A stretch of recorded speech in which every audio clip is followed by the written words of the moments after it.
everyone, my name is Kaylee. Welcome back to my craft room. Today I'm going to be showing you how to hold your hook and your yarn in a different way.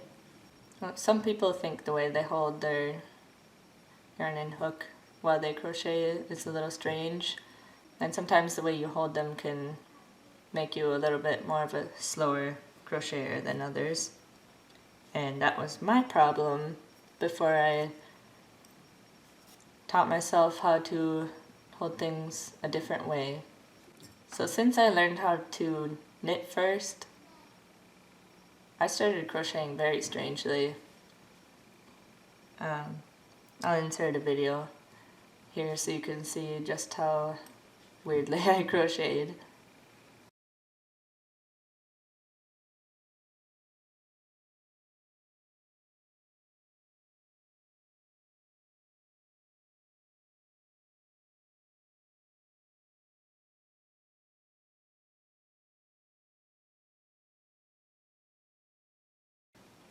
So when people are knitting, they will drop one of their needles and they will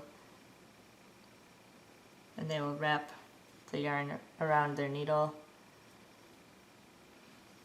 And so that's basically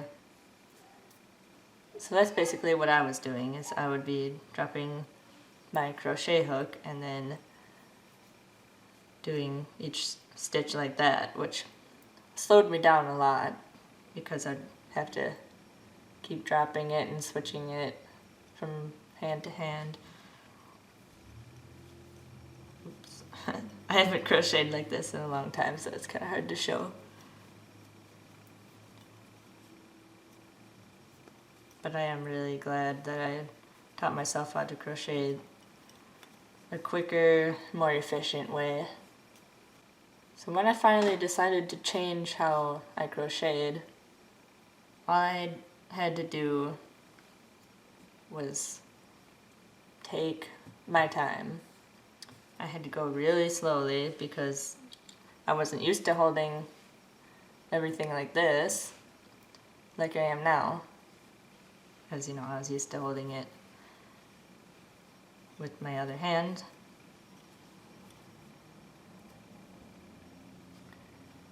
And this is how I was doing amigurumi and just like crocheting everything, so it was very strange.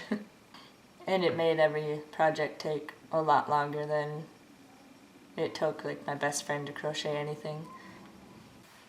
So I think the biggest thing when trying to relearn how to hold your crochet hook and yarn is to take your time and be patient with yourself, because it was very frustrating when I first started retraining myself, but all you have to do is go really slowly. And you can watch videos of other people crocheting and see how they hold everything, or you can just figure out whatever way is most comfortable for you. How I hold my yarn now is I will put the yarn over my pinky and over my pointer finger and underneath these two fingers. And then I will kind of hold the project with my middle finger and my thumb just to keep it in place and steady. And I do the knife grip. Some people do the pencil grip, but I feel like that's not as easy as the knife grip. Now, everyone has a different tension too, so some people will wrap the yarn around their pinky like that and then over their finger. But I find that my crochet gets too tight when I do that, so I just put it. So I just lay it over my pinky and then over my pointer finger. And like I said, I hold my crochet hook like a knife, or like the knife grip. So yeah, just when you're relearning how to hold things, I would just start out with something simple. Like I like to do granny squares, so yeah, all I did was just take my time. And I was very, very slow at first.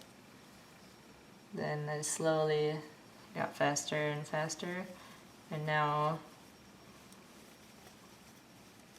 I can crochet at a decent speed. And before, that was not the case. Because I had to I kept my yarn ball on the opposite side too, because that's where I was holding it. I can't even go that fast doing it this way. Like, you can see how much that slows me down.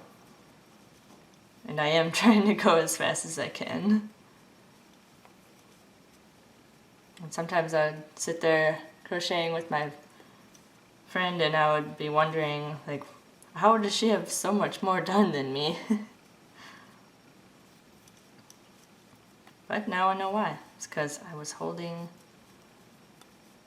my yarn and hook like I was trying to knit something instead.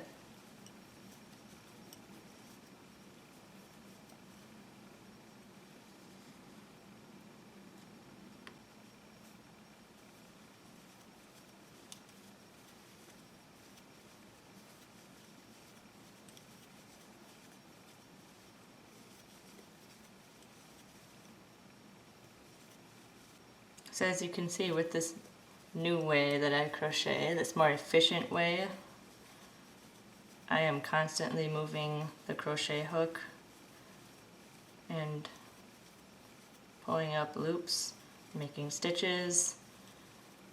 But when I try to crochet like I'm knitting something, I have to constantly stop, drop the hook, switch it to the other hand, wrap the yarn around. It's just a lot less efficient. So, and the more you practice, the more you'll get used to it and the faster you will get. So if you have trouble crocheting slowly, or you just want to change up how you hold your hook and yarn, I recommend you go for it, because I am so glad I did. Thank you so much for watching, and I'll see you in the next video.